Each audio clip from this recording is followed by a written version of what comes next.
Tercera parte, los causantes secretos de otras enfermedades misteriosas. Capítulo 11, el herpes zóster, la verdadera causa de la colitis, de los trastornos de la articulación temporomandibular, de la neuropatía diabética y de otras enfermedades. En el mundillo médico, el herpes zóster es una enfermedad que no admite réplica ni discusión. Podemos observar a un paciente con una erupción de libro, dolor en los nervios, del costado de la espalda, y eso es todo, amigos. Si fuera así, este capítulo no sería necesario. Lo cierto es que el virus del herpes zóster es el responsable de millones de síntomas misteriosos, desde erupciones que confunden a los dermatólogos a síntomas neurológicos como tics, hormigueos, ardores, espasmos, migrañas crónicas, dolores de cabeza y mucho más. Algunas variedades de este virus son las responsables de la parálisis de Bell, el hombro congelado, el dolor nervioso diabético, la colitis, el ardor vaginal, los trastornos de la articulación temporomandibular, la enfermedad de Lyme e incluso la esclerosis múltiple mal diagnosticada. El herpes zóster es una enfermedad que provoca fiebre, dolor de cabeza, erupciones, dolor muscular, dolor articular, dolor de cuello, dolor nervioso agudo, ardor nervioso, palpitaciones cardíacas y otros síntomas sumamente desagradables. Las primeras cepas de este virus nacieron a principios del siglo XX. Los médicos tienen claro que el herpes zóster está provocado por un virus, pero lo que todavía no saben es que este virus tiene 31 variedades distintas. Este dato es importante porque cada uno de los distintos tipos de virus provoca unos síntomas diferentes. También es importante porque las comunidades médicas ni siquiera reconocen que la mayoría de los casos de herpes zóster son el resultado de la acción de un virus. Por ejemplo, cualquiera de las variedades más agresivas de este virus puede provocar los síntomas de la enfermedad de Lyme, pero los médicos creen que esta enfermedad está provocada por una bacteria. En el capítulo 16 encontrarás más información sobre la enfermedad de Lyme. En este capítulo vamos a analizar los 15 tipos de virus del herpes zóster que más infecciones suelen provocar y que casi siempre se tratan de forma incorrecta, en ocasiones con fármacos inmunodepresores, esteroides y antibióticos que disminuyen la calidad de vida del paciente. Te hablaré de los síntomas del herpes zóster, de cómo se transmite el virus y de cómo se desencadena la infección, de las características únicas de cada cepa del virus y de cuál es la forma más eficaz de tratar los dos tipos de infecciones principales, las que provocan erupciones y las que no, para que puedas identificar y tratar la versión del virus que hayas contraído y vivir una vida saludable. Síntomas del herpes zóster. Entre los síntomas que puede indicar que tienes un herpes zóster están la fiebre y los escalofríos parecidos a los de la gripe, los dolores de cabeza o migrañas, el malestar y los dolores, el dolor quemante, los picores, el hormigueo, las erupciones enrojecidas y las pústulas, ampollas con pus en la piel.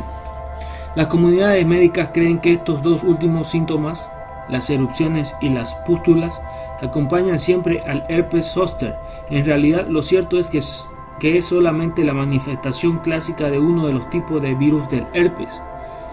Si un paciente presenta pústulas y ampollas en zonas poco habituales, es usual que los médicos no consideren que se trata de un herpes, y esto es un error diagnóstico muy común.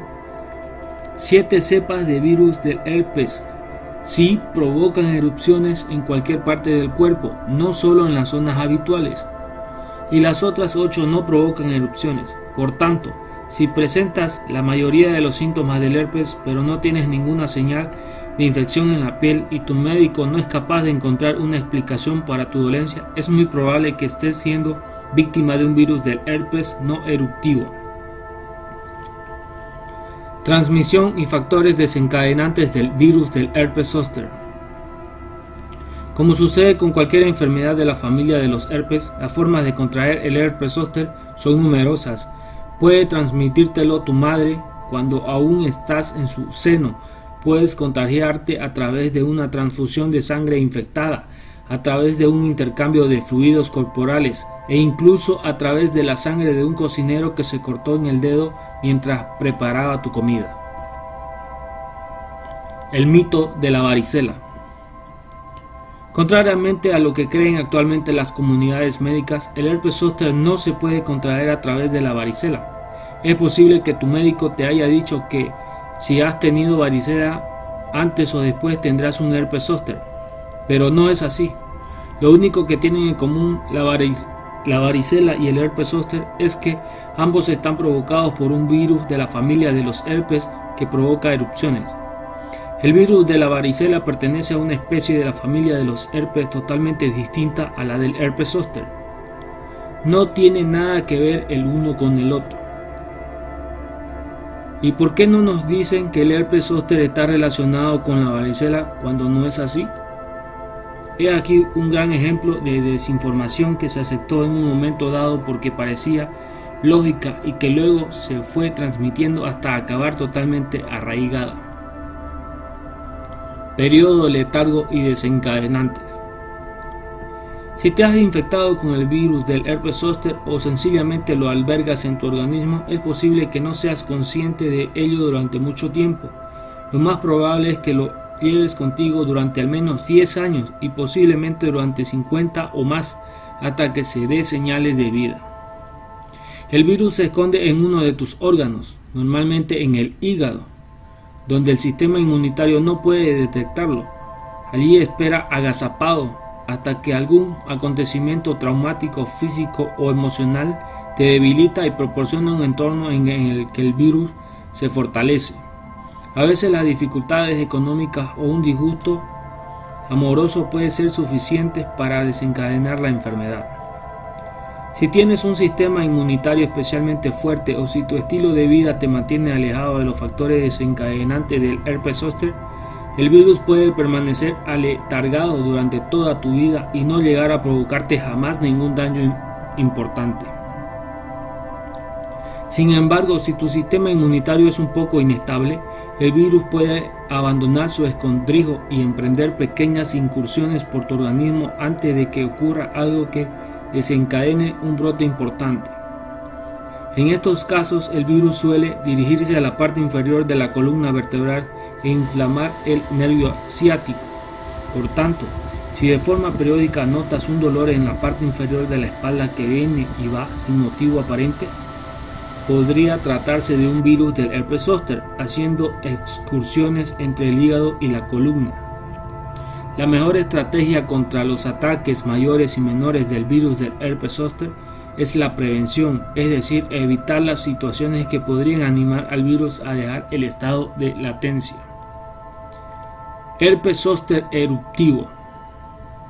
Existen 7 cepas del virus del herpes zóster que provocan erupciones, aunque las pústulas resulten muy desagradables y dolorosas si se encuentran en un lugar fácil de detectar y que el médico asocie con la variedad normal del herpes zóster. En cierto sentido pueden suponer una bendición porque permiten al médico comprender al menos que tienes un herpes zóster, con lo que no considerará que se trata de una dolencia idiopática. Sin embargo, algunas erupciones del herpes zóster pueden no resultar identificables a causa de su localización o de su aspecto.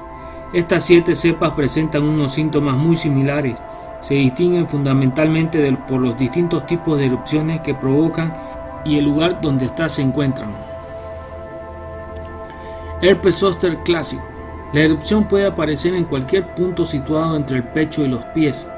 Puede estar localizada en la parte superior de la espalda o cerca del inicio de los glúteos. También puede estar situada en un costado o en el otro, en una pierna o en la otra, pero no en ambas a la vez. Esta es la variedad que vemos en la televisión cuando se habla del herpes zóster y también la que se asocia erróneamente con la varicela. Es con mucho el tipo de herpes zóster más común y el que los médicos consideran equivocadamente que es el único. Herpes zóster de la parte superior del cuerpo. La erupción aparece en un punto situado del pecho hacia arriba, en la parte superior del pecho, en los hombros o en el cuello, por ejemplo, pero no en los brazos. es la más parecida a la de la variedad común del herpes zóster. Herpes zóster en los dos brazos. La erupción aparece exclusivamente en los dos brazos y en las dos manos. Tiene también un aspecto distinto, como de puntitos, con pústulas grandes y pequeñas, a veces un poco separadas. Herpes zóster en un brazo. La erupción aparece solo en uno de los brazos. Puede ser en cualquiera de ellos, pero no en los dos a la vez. Este brote tiene también un aspecto distinto, como de puntitos, con pústulas grandes y pequeñas separadas. Herpes zóster en la cabeza. La erupción aparece exclusivamente en la parte superior y en los lados de la cabeza. Las pústulas son más menudas que las de las variedades anteriores y a veces tienen como pequeños cuernecillos encima.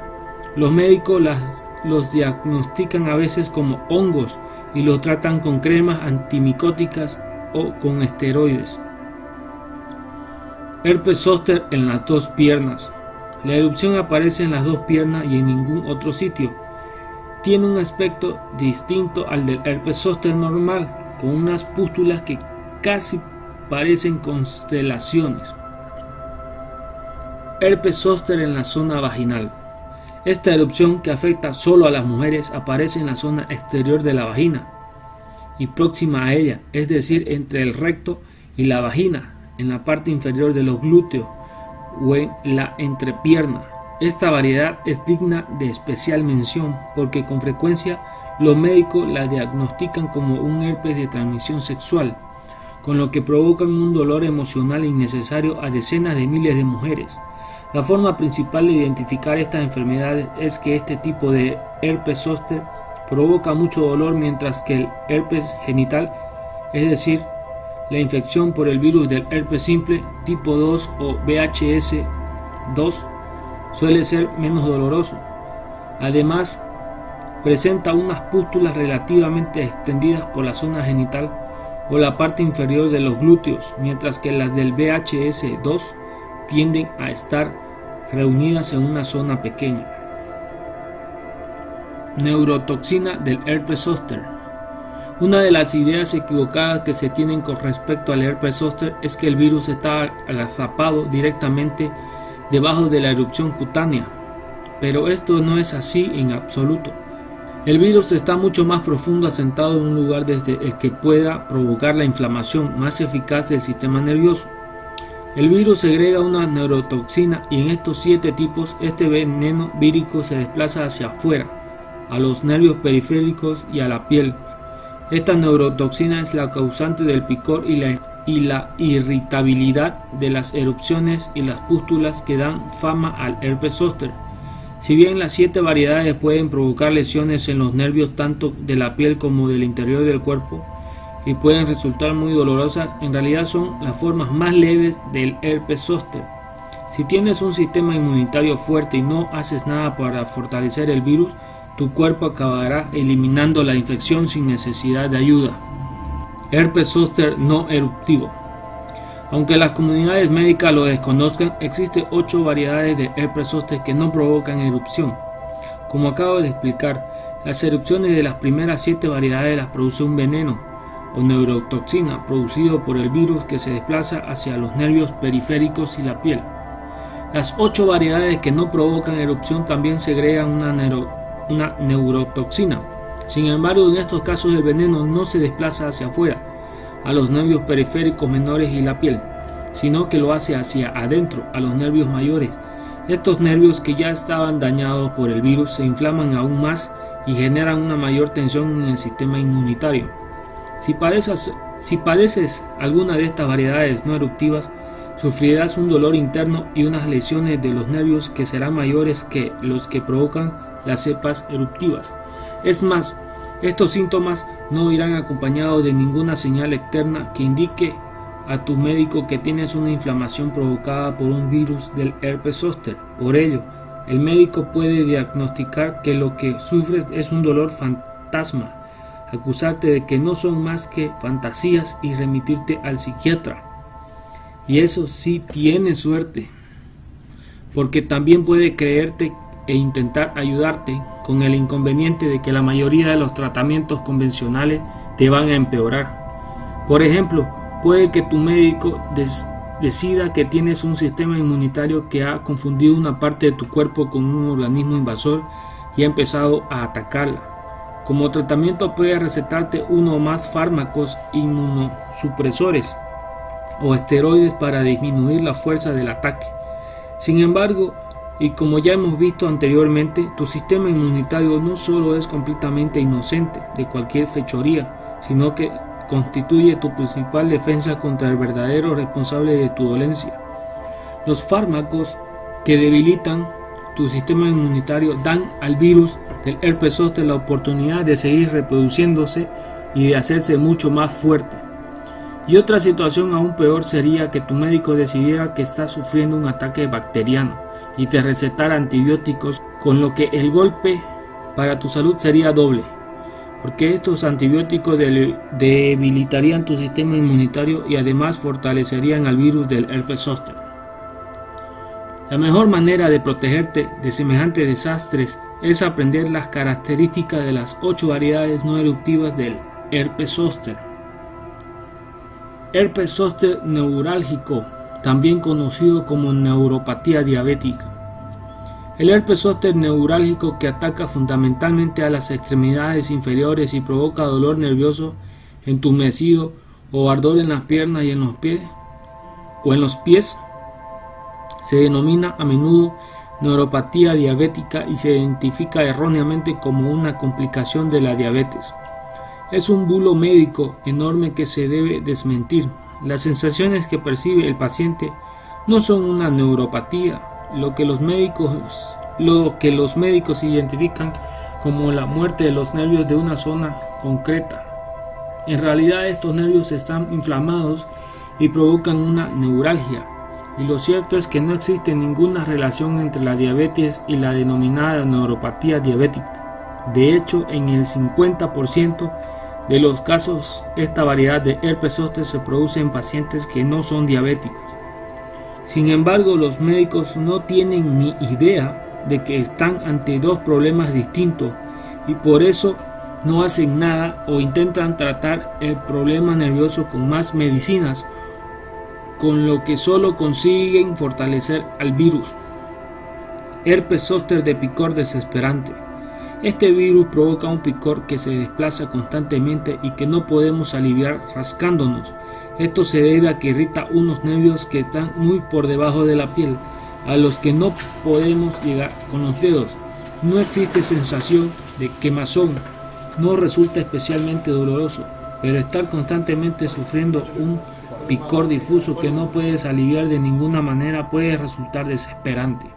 Si el virus se ve reforzado por un sistema inmunitario débil o por algún factor desencadenante, los picores aumentan y pueden hacerte imposible dormir, mantener un empleo o incluso llevar una vida normal. Herpes zóster vaginal. Este virus afecta solo a las mujeres, se introduce en las profundidades de las paredes vaginales e inflama los nervios de esta zona. También se desplaza al interior de la vejiga y del recto para causar unos estragos aún mayores y provoca una sensación de quemazón tan irritante que podría considerarse una forma de tortura. Si el médico no te despacha diciéndote que son imaginaciones tuyas, lo más probable es que lo que diagnostique erróneamente como un desequilibrio emocional y te recete un tratamiento hormonal. Como el virus del herpes zóster se alimenta de hormonas, la situación pasa de ser muy mala a convertirse en terrorífica. Son muchas las mujeres que sufren esta variedad de herpes y hasta el momento la industria médica las ha ignorado. Herpes zóster con colitis. Las comunidades médicas no saben que este virus es el responsable de casi todos los casos de colitis, una dolencia que provoca graves inflamaciones y hemorragias en el revestimiento interno del colon. Los síntomas de la colitis incluyen dolor intestinal, sangre en las heces, debilidad y pérdida de peso. La colitis ha sido siempre una enfermedad misteriosa y seguirá siéndolo hasta que las investigaciones médicas revelen que se trata de una variedad de herpes zóster. Pero esto es algo que nadie sabe todavía. A la sociedad le faltan 3 o 4 décadas para enterarse de la verdad. Mientras tanto, los médicos suelen tratar la colitis con fármacos inmunosupresores o peor aún con antibióticos, con lo que están reforzando al virus. Los esteroides hacen remitir la colitis, pero como no combaten el herpes zóster, esta remisión suele ser poco duradera. Herpes zóster quemante en el brazo y en la pierna. Este virus provoca un dolor ardiente en los brazos y en las piernas, a diferencia de las variedades eruptivas que afectan a los brazos o a las piernas. En este caso, la inflamación de los nervios y la sensación quemante se producen a una gran profundidad bajo la piel, lo que te impide delimitarlas y aliviarlas. Y como no parece ninguna erupción que indique la presencia de un virus del herpes zóster, lo más probable es que los médicos receten un tratamiento inadecuado y que empeorara enormemente la situación. Herpes zóster en la boca, trastorno de la articulación temporomandibular y parálisis de Bell. Este virus afecta a las encías y al área de la mandíbula. Es también el responsable de la parálisis de Bell, inflamación vírica de los nervios faciales más importantes, y de los trastornos de la articulación temporomandibular, resultado de la inflamación del nervio trigémino que cursa con dolor.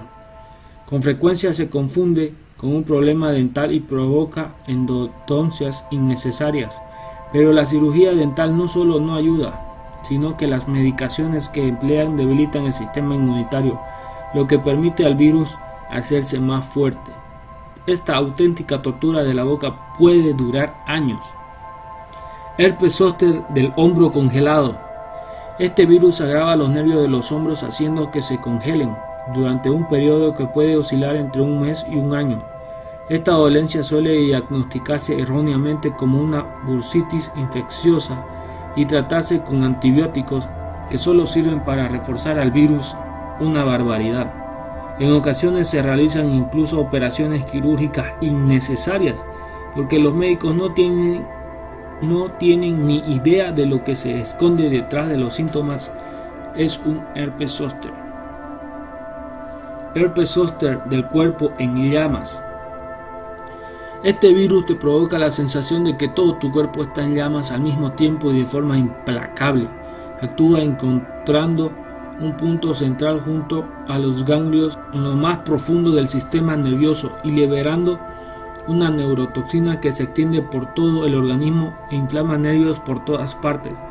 No hace falta decir que produce gran angustia y miedo, y que estas emociones negativas provocan la segregación de hormonas adrenales que alimentan el virus y lo hacen aún más fuerte. Es un herpes zóster especialmente terrible, pero a Dios gracias, relativamente raro. Ten en cuenta que tu cuerpo tiene siempre capacidad para curarse, incluso de esta variedad tan infrecuente del virus. ¿Cómo curar el herpes zóster? Sufrir un herpes zóster de cualquier tipo resulta siempre doloroso y estresante, ya sea una variedad eruptiva o no eruptiva, puede resultar enloquecedor. Por suerte, existen algunos remedios sencillos y poderosos. Si sigues los consejos de esta sección a diario, sin excepción, conseguirás que el virus vuelva a un estado latente y prácticamente inocuo. La duración del proceso dependerá de diversos factores, tales como la cantidad de tiempo que lleva el virus en tu organismo, si estás en un entorno saludable o en uno tóxico capaz de alimentar al virus, o si tu sistema inmunitario ha sido dañado por medicaciones inapropiadas. En líneas generales, el proceso puede durar desde un mínimo de 3 meses hasta un máximo de 1 año y medio. Cuídate y cuida a tu sistema inmunitario comiendo bien, haciendo ejercicio y durmiendo lo suficiente. Y como apoyo adicional, lee la cuarta parte, claves para alcanzar la curación. Alimentos curativos. Algunos alimentos pueden ayudar enormemente al organismo a curarse del herpes zóster, ya sea eruptivo o no eruptivo. Cada uno de ellos colabora con él de distinta manera, ya sea atacando las distintas cepas del virus, apoyando la recuperación del cuerpo de los brotes provocados por la neurotoxina, estimulando el sistema inmunitario curando los nervios y estimulando su crecimiento, calmando la piel inflamada o depurando el cuerpo.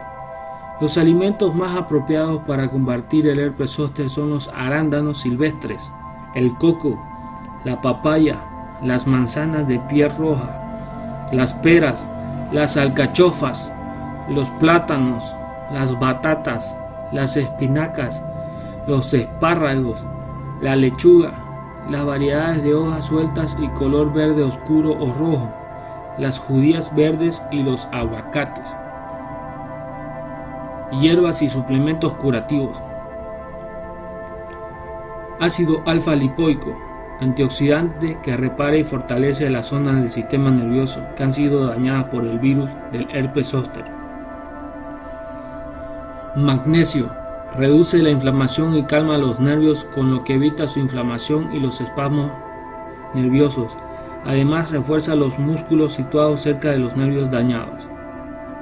MSM, metilsulfonilmetano, restaura los nervios que están tensos por la inflamación y les devuelve un grado de flexibilidad saludable. Vitamina B12 como metilcobalamina o adenosylcobalamina repara y fortalece las zonas del sistema nervioso que han resultado dañadas por el virus. Asegúrate de comprar una versión vegetal, no una que sea de pescado. EPA y DHA, ácido eicosapentaenoico y ácido docosahexaenoico, reparan y fortalecen las zonas del sistema nervioso que han resultado dañadas por el virus. Asegúrate de comprar una versión vegetal, que no sea elaborada a base de pescado. Lobelia, mata al virus por contacto. Matricaria, reduce la inflamación del sistema nervioso. Amapola de California, reduce la inflamación y calma los nervios, con lo que evita su inflamación y los espasmos nerviosos. Regaliz, muy efectivo para disminuir la capacidad de movimiento y reproducción de las células víricas. Zinc, reduce las reacciones inflamatorias de la neurotoxina producida por el virus del herpes zóster. L-lisina, disminuye la capacidad de movimiento y reproducción de las células del virus del herpes zóster. Selenio, restaura los nervios dañados cercanos a la piel. Hoja de ortiga, reduce el dolor y la inflamación de las erupciones del herpes zóster. Caso real. Dolor en la mandíbula. Terence siempre había tenido una salud bastante buena. Le gustaba jugar al tenis, ir de aventuras con sus amigos y trabajar muchas horas en la empresa de consultoría de la que era propietario. Sin embargo, a los 51 años empezó a desarrollar cierta sensibilidad en la parte derecha de la mandíbula inferior. Siempre que masticaba por ese lado, le irradiaba un dolor hacia la cara. La dentista observó la presencia de un viejo empaste metálico en una de las muelas y lo señaló como posible culpable. «Tienes una infección bacteriana leve en la mandíbula», le dijo. La solución que le propuso fue retirar el empaste y realizar una endodoncia. Tras la intervención, Terence notó un empeoramiento de su estado. El dolor aumentó y empezó a afectar a toda la mandíbula, con lo que le resultaba imposible masticar. Apenas podía hacer frente al dolor con analgésicos suaves. Una mañana, Terence se despertó sintiendo tensión en la mandíbula y, a partir de ese día, esa tensión estaría presente todas las mañanas. Cuando acudió de nuevo a la dentista, esta llegó a la conclusión de que necesitaba más tratamientos dentales. Le pareció que la muela situada junto a la que había desvitalizado requería atención. Creyó que también el nervio de esta estaba muy dañado y le realizó otra endodoncia. Sin embargo, el dolor de Terence no disminuyó. De hecho, ahora tenía la sensación de que se extendía por el cuello y el hombro. Al final, Terence decidió acudir a un cirujano maxilofacial. Al principio, el médico no supo a qué achacar el problema, pero finalmente consideró que debía tratarse de la articulación temporomandibular. Aunque la mandíbula parecía estar en perfecto estado, el dolor podría estar indicando el inicio de un trastorno. Por si acaso tenía también una infección bacteriana, le recetó antibióticos. Sin embargo, tras 2 semanas de tomar las pastillas que le recetó, Terence seguía igual. Hacía ya 8 meses que habían empezado los problemas. Por las noches, tardaba horas en dormirse. En una escala de 1 a 10, consideraba que su dolor tenía una graduación de 10. Y para rematarlo, su pareja de tenis había encontrado otro compañero y las facturas se acumulaban en el trabajo. Además, sus amigos habían dejado de invitarle a salir de excursión. Un día Terrence llamó a uno de sus amigos, Jim, para ver si podían quedar a tomar café, pero Jim confundió la necesidad de apoyo de Terrence con una disculpa. No te preocupes, hombre, le dijo. Solo Reggie cree que nos has abandonado. Ante el enfado de Terrence, Jim contestó. Es solo una broma. Tranquilízate y ponte mejor para poder venir a la próxima excursión. Terrence se sintió derrotado, solo, perdido y con necesidad de encontrar respuestas. Fue entonces cuando encontró mi página web y concertó una cita. Desde el primer momento, en el escaneo y la lectura inicial, el espíritu observó que una variedad no eruptiva de virus del herpes zóster estaba inflamando los nervios trigémino y frénico y provocando el dolor de la mandíbula, la cara, el cuello y el hombro. La causa subyacente no era un trastorno mecánico de la articulación temporomandibular. Sin embargo, la inflamación del nervio había presionado la mandíbula, y eso era lo que le provocaba la tensión que sentía por la noche y al despertar. Le expliqué que ya tenía el virus antes de la primera endodoncia. De hecho, lo había tenido durante toda su vida. Cuando el primer dentista retiró el empaste metálico, liberó toxinas de mercurio que, junto con la anestesia utilizada para la intervención, alimentaron y fortalecieron al virus del herpes zóster. Afrontamos inmediatamente el virus con las hierbas y los alimentos apropiados. Para que Terrence pudiera restablecer su sistema inmunitario, eliminamos también los alimentos antagonistas de su dieta, es decir, aquellos que fortalecían el virus, como los productos de maíz, de colza y las proteínas de suero de leche en polvo que su entrenador le había indicado que debía tomar 2 veces al día. Conocer la verdadera causa del dolor eliminó el misterio y el miedo, y permitió a Terrence recuperar la confianza en curarse. Al cabo de un mes de seguir el nuevo régimen alimentario, el dolor había cedido de manera notable. A los 3 meses, había pasado totalmente la fase crítica. Además, en la cooperativa alimentaria local a la que había empezado a acudir en busca de productos ecológicos frescos, había hecho muchos amigos. La siguiente vez que le llegó un mensaje de correo del grupo de sus amigos anteriores para salir de excursión, no se apuntó. En su lugar, decidió participar en un taller de la cooperativa, en el que propagó el evangelio del poder curativo de la fruta a todo aquel que quiso escucharle.